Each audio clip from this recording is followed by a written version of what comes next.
And now, ito hindi pa to graduating. Meron pa tong 2 years. I think 2 years. Grabe. Pero sasabihin niya, 1 na lang. Wala na, graduate na. Okay.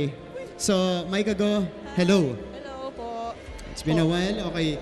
You've been here before. You've won championships before para dito sa Benilde Lady Blazers. Pero iba yung posisyon mo ngayon. Siyempre, season 97, you were a key player. You were the captain. You were the MVP. 98, you were an assistant coach. Eto, still trying to get your conditioning. Pero gaano ka-special itong kampyonato na to para sa'yo? Well, syempre yung mga, para talaga sa mga batchmates ko to. Syempre sila mauna, sila gagraduate sa akin kasi nga ayoko naman gagraduate ako na ganito ako, right? So, yung goal ko lang talaga for this season, makatulong lang sa team and ayoko din na aalis yung batchmates ko na hindi maganda yung season. So, at least kahit papano, maganda naman yung exit nila. Mike, nakita natin, konti-konti, bumabalik na yung dating Micah Go. 'Di ba? Pumapalo na. Kanina dinadaan mo sa talino sa mga drop shot. Okay, come season 100, anong klaseng Micah Go yung makikita natin? Same pa din. Ayoko naman na lahat ng tao mag-expect sa akin. So, i-work ko talaga kung ano yung dapat i-work ko para sa sarili ko. Lahat ng mga kulang ko for this season and hopefully sana makuha ko na for next year. Okay. Alam ko medyo bittersweet to para kay Mike kasi syempre, mga batchmate niya yun, yung kasabay niya pumasok dito sa NCAA.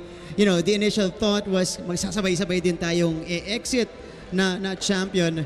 Pero ano yung mensahe mo sa kanila because they got the job done, magkakasama pa rin kayo hanggang sa pinakahuling laban?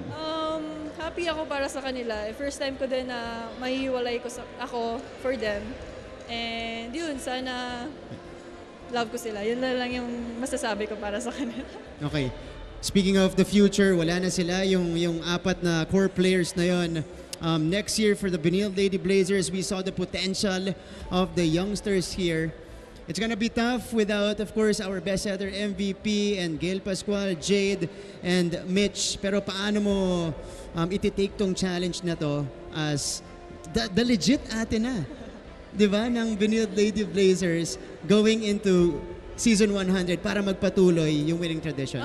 Let's see, kasi mahaba pa naman meron pa kaming whole year para mag-prepare. So, tingnan namin kung ano mangyayari for next year. Okay, Micah Go, former NCAA MVP, and of course, former team captain of the Lady Blazers. Mike, congratulations. Hindi, teka, meron ka bang gustong batiin? Ayun, sa mga family ko, sila dito, sa mga Benildean community na nanonood ngayon, thank you po sa inyong lahat. And sana hindi po kayo magsawa na suportahan po kami. Thank you. There we go, Micah Go of Benilde. Congratulations.